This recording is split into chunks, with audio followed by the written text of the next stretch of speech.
Thank you, Chairman Goodlatte, and I join in welcoming the Director of the Federal Bureau of Investigation. We gather today at a time when the nation stands at a legal and political crossroad. We're confronted with a seemingly endless war that increasingly must be fought in the digital age. And I say this not only because of the recent disclosures concerning the FBI and the NASA surveillance programs, but because of a range of actions that have occurred since the attacks of September the 11th, 2001. It's not a partisan concern, and it is one that applies both to the present administration and to the last one as well. Nor is it a concern particularly limited to surveillance programs. It extends to our increasing reliance on drones to conduct foreign policy and the government's use of the so-called state's secrets doctrine to avoid legal accountability. And yes, in no small part because of the actions of NASA and the Federal Bureau of Investigation, it's my fear that we are on the verge of becoming a surveillance state, collecting billions of electronic records on law-abiding Americans every single day. A point, the recent disclosure confirmed by the administration that Section 215 of the USA Patriot Act is being used to engage in a nationwide dragnet of telecommunications records. I have, along with many of my colleagues, both Democrats and Republicans alike, have long expressed concern that Section 215 fails to impose a meaningful limit on the government's ability to collect this type of information. If every call is relevant, then the relevant standard we enacted into law has little practical meaning. Another point is the total secrecy in which surveillance operates under the Patriot Act and FISA. This secrecy denies Congress the opportunity to conduct meaningful oversight and prevents the public from holding its government accountable for its action. I concede that it's a difficult and sensitive issue to resolve, but that's our job. A free society can only be free if it has the informed consent of its citizens. It is critical that the public knows how its government treats the content of its emails and telephone calls, even when it collects them by mistake.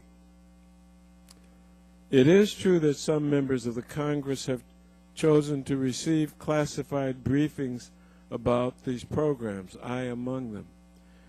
These briefings, though, often prohibit attendees from taking even notes or to even discuss such information with anyone else. And with all due respect to my friends in the administration, the mere fact that some members may have been briefed in a classified setting does not indicate our approval or support of these programs. Indeed, many of us voted against the reauthorization of the Patriot Act and the FISA Amendments Act precisely because of what we learned in those classified sessions. I agree with President Obama. about the need to find a way to have a responsible conversation about these issues and how we can engage all Americans in this debate to a maximum extent possible. But at a time when no major decision of the FISA court has been declassified, and when the administration continues to rely on the state secret doctrine to avoid accountability in the courts, I must say that we are not yet able to have a more public and rational, even if limited, conversation. The only way to ensure that this critical debate will actually occur is for this committee to achieve an appropriate balance between the need for secrecy and the need for informed debate.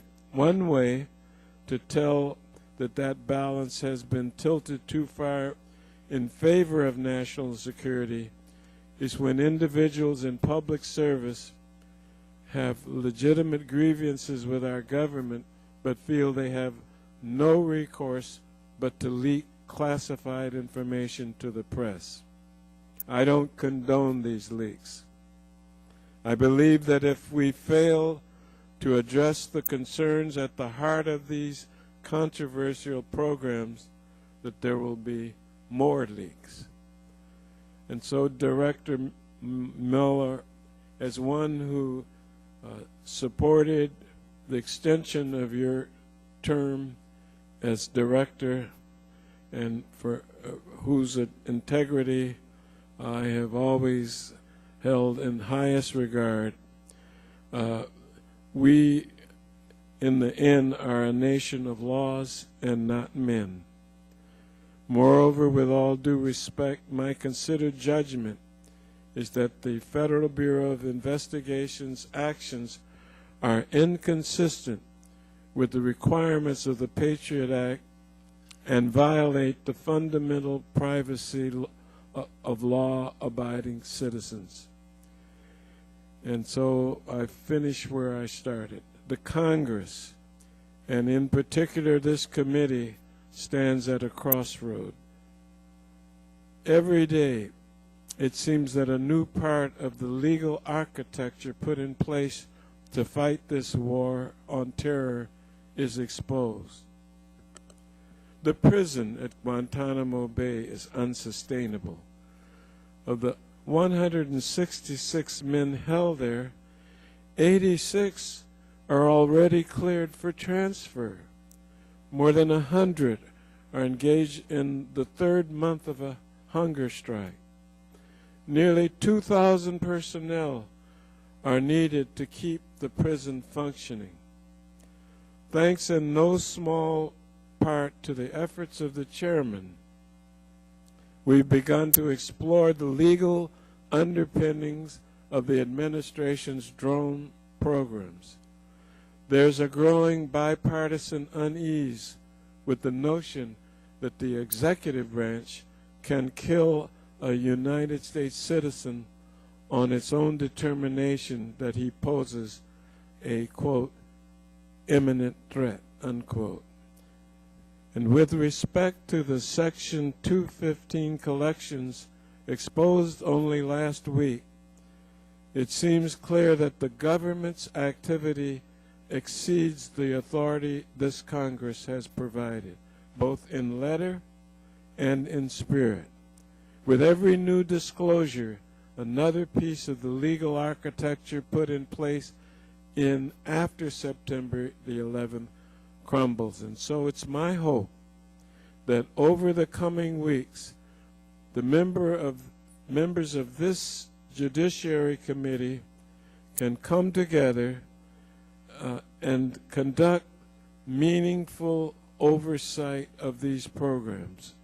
Where needed, we should pass relevant and credible legislation, just as we did on a unanimous basis after September 11th. Tomorrow morning, my colleague Justin Amash and I will introduce a bill that will address the overbreadth and impenetrability of the surveillance programs. It is not the only proposal to address these problems. It should not be the only response to the broader questions we face, but it is a modest start, and I hope that my colleagues will join me. This is a time for members of both sides of the aisle to come together and help restore our nation to its proper role as a beacon for civil liberties around the world. I thank the chairman for indulging me additional time to make the statement.